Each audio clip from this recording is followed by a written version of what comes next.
Ditelusuri dari perkembangan pesat teknologi informasi dan komunikasi, khususnya internet, yang telah mengubah cara manusia berinteraksi, bekerja, dan hidup.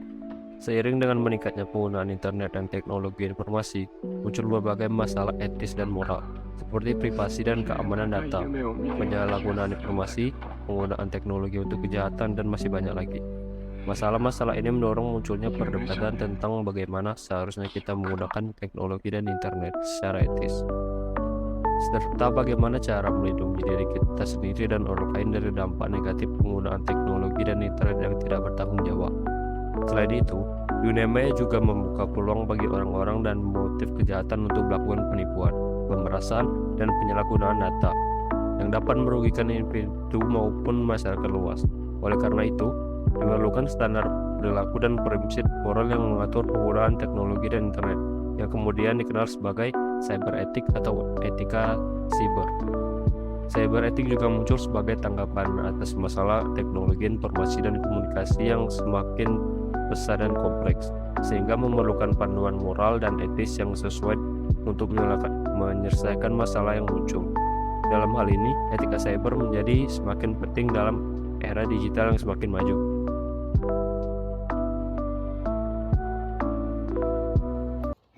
Sebelum lanjut ke pembahasan, di sini saya akan memperkenalkan diri terlebih dahulu. Perkenalkan, nama saya Muhammad Gibran Nazandi dengan NIM 090113826169. Cyber etik atau etika cyber adalah seperangkat prinsip moral atau standar perilaku yang mengatur penggunaan teknologi informasi dan komunikasi, terutama dalam lingkup internet.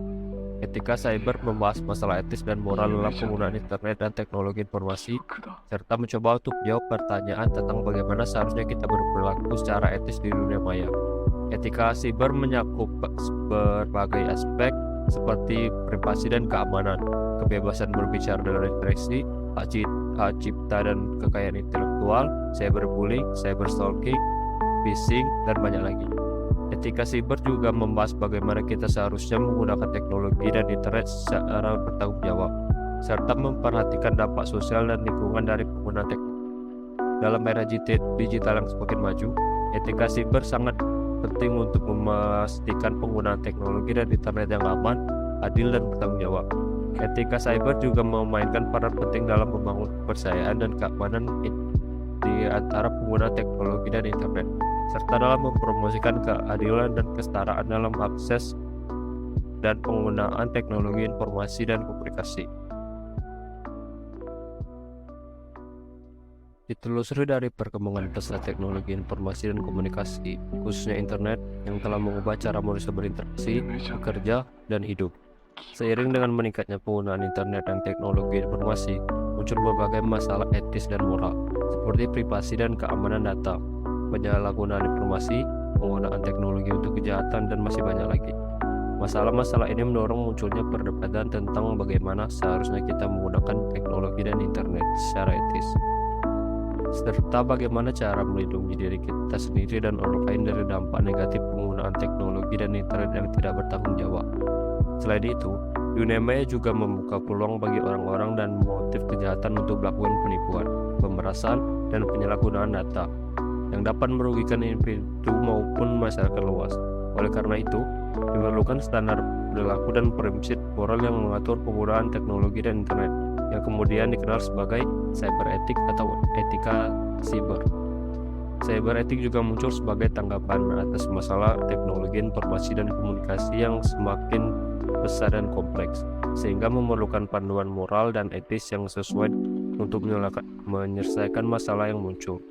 Dalam hal ini, etika cyber menjadi semakin penting dalam era digital yang semakin maju.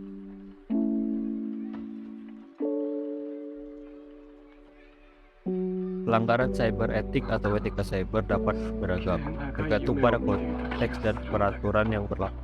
Beberapa contoh pelanggaran cyber etik yang umum dijumpai adalah: 1. Pelanggaran privasi, mengambil informasi pribadi orang lain tanpa izin atau memposting informasi pribadi seseorang secara online. 2. Penggunaan yang tidak pantas, menggunakan teknologi dan internet untuk tujuan yang tidak pantas, seperti melakukan penipuan, melakukan pelecehan, atau melakukan kegiatan ilegal. Lanjut yang ketiga, pelanggaran hak cipta, menyalin atau menggunakan kekayaan orang lain tanpa izin dan tanpa memberikan pengakuan kepada pemilik hak cipta. 4. Cyberbullying, melakukan intimidasi, ancaman, atau pelecehan secara online pada seseorang. 5. Pelanggaran informasi palsu atau hoax, dibarluaskan informasi yang salah atau tidak benar yang dapat merugikan individu atau kelompok tertentu. 6. Penggunaan teknologi dan internet yang tidak bertanggung jawab, menggunakan teknologi dan internet tanpa mempertimbangkan dampak sosial dan lingkungan yang dapat merugikan orang lain atau lingkungan. Pelanggaran etika cyber dapat memiliki dampak yang merugikan individu, masyarakat, atau bahkan negara. Oleh karena itu, sangat penting untuk mematuhi prinsip-prinsip moral dan standar perilaku yang ada dalam etika cyber untuk memastikan pengguna teknologi dan internet yang bertanggung jawab dan aman. Berikut contoh kasus yang pernah terjadi di Indonesia. Di tengah kondisi pandemi dan PSBB saat ini, e-commerce secara otomatis menjadi solusi masyarakat untuk berbelanja. Namun ada-ada aja nih oknum yang memanfaatkan kondisi ini untuk meretas data pengguna dari salah satu e-commerce unicorn di tanah air. Gak main-main karena 91 juta data pengguna berhasil dicuri oleh hacker dan dijual secara ilegal melalui dark web. Bagaimana kelanjutan penyelidikan kasus ini dan bagaimana nasib data Anda yang sudah terdaftar menjadi pelanggan pada e-commerce ini? Akan kami ulas dalam heboh bocor data pengguna Tokopedia. Kita mulai dari kronologis dari kasus pencurian data Tokopedia, di mana kasus ini terungkap ke publik oleh akun Twitter @underthebridge yang mengklaim dirinya sebagai layanan pengawasan dan pencegahan kebocoran data asal Israel. Awalnya di sini kita melihat peretas dengan nama akun Waisodank menawarkan 15 juta data akun pengguna Tokopedia di forum Raid Forums. Kemudian hacker berbagi data untuk meminta bantuan peretas lain membuka kunci algoritma password akun tersebut karena masih di-hash atau masih disandikan. Data yang ditawarkan berupa user ID, email, nama lengkap, tanggal lahir, jenis kelamin, nomor ponsel, dan password yang tersandi atau masih terhash. Hacker juga mengklaim data ini dari peretasan yang terjadi pada 20 Maret di tahun 2020 ini. Dan sehari kemudian, hanya satu hari, hacker berhasil mengumumkan bahwa mereka telah menjual 91 juta data pengguna seharga $5.000 Amerika Serikat atau setara dengan 75 juta rupiah yang dijual pada Empire Market atau pasar gelap di dark web. Manajemen Tokopedia sendiri sudah mengakui akan adanya upaya pencurian data pengguna Tokopedia, namun informasi penting seperti akun pelanggan, password, data keuangan tetap berhasil terlindungi, di mana hal ini juga sudah disampaikan kepada publik melalui Menkominfo Johnny G. Plate usai rapat tertutup bersama pihak Tokopedia pada Senin 4 Mei 2020. Kita lihat di sini, inilah hasil yang berhasil diretas oleh hacker dan inilah yang gagal diretas yang perlu Anda perhatikan juga. Jadi password akun pengguna dan data keuangan di sini tidak berhasil diretas oleh hacker. Kemudian kita beralih ke slide selanjutnya, di mana yang jadi pertanyaan publik selanjutnya adalah seberapa aman kemudian akun mereka untuk digunakan bertransaksi di Tokopedia saat ini. Menjawab pertanyaan tersebut, kita melihat jawaban dari VP of Corporate Communication Tokopedia yang menegaskan bahwa tidak ada kebocoran data keuangan dan transaksi pengguna di sini, di mana kalau Anda lihat seluruh transaksi dengan semua metode pembayaran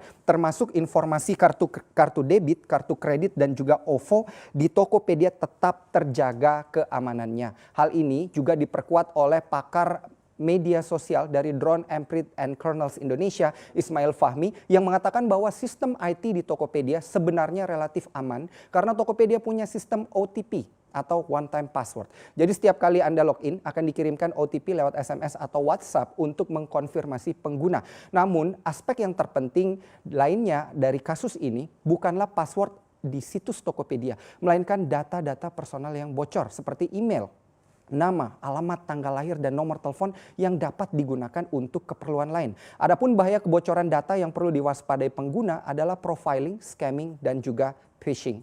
Dilihat dari sudut pandang hukum, di sini kita lihat payung hukumnya.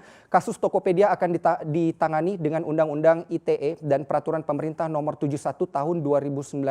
Namun sayangnya, menurut para ahli, semua sanksi yang diatur dalam payung-payung hukum ini Singkatnya, pada awal tahun 2021 terjadi kebocoran data pengguna Tokopedia yang melibatkan sekitar 91 juta akun pengguna. Data yang bocor meliputi nama lengkap, alamat email, nomor telepon, tanggal lahir, dan alamat rumah dari pengguna Tokopedia. Kasus ini melanggar beberapa undang-undang di Indonesia, antara lain Undang-Undang Nomor 21 Tahun 2008 tentang Informasi dan Transaksi Elektronik yang mengatur tentang perlindungan data pribadi. Dalam Pasal 26 ayat 1 UU ITE disebutkan bahwa setiap orang yang mengelola sistem elektronik wajib memastikan bahwa data pribadi yang dikelolanya terlindungi dan tidak bocor. Yang kedua, Undang-Undang Nomor 19 Tahun 2016 tentang Hak Cipta yang mengatur tentang perlindungan kekayaan intelektual. Tokopedia harus memastikan bahwa data pribadi pengguna yang dimilikinya tidak digunakan oleh pihak lain tanpa izin dari pemilik data, yang merupakan pelanggaran hak cipta. Lanjut yang ketiga, Peraturan Pemerintah Nomor 71 Tahun 2019 tentang penyelenggaraan sistem dan transaksi elektronik yang mengatur tentang perlindungan data pribadi. Pasal 59 mengharuskan setiap penyelenggaraan sistem elektronik untuk melindungi data pribadi pengguna yang disimpannya. Sebagai konsekuensi dari pelanggaran ini, Tokopedia bisa dikenakan sanksi administratif, pidana, atau ganti rugi kepada para pengguna yang terkena dampak kebocoran data. Selain itu, Tokopedia juga melakukan langkah-langkah untuk memperkuat keamanan data pribadi pengguna agar tidak jadi pelanggaran serupa di masa depan.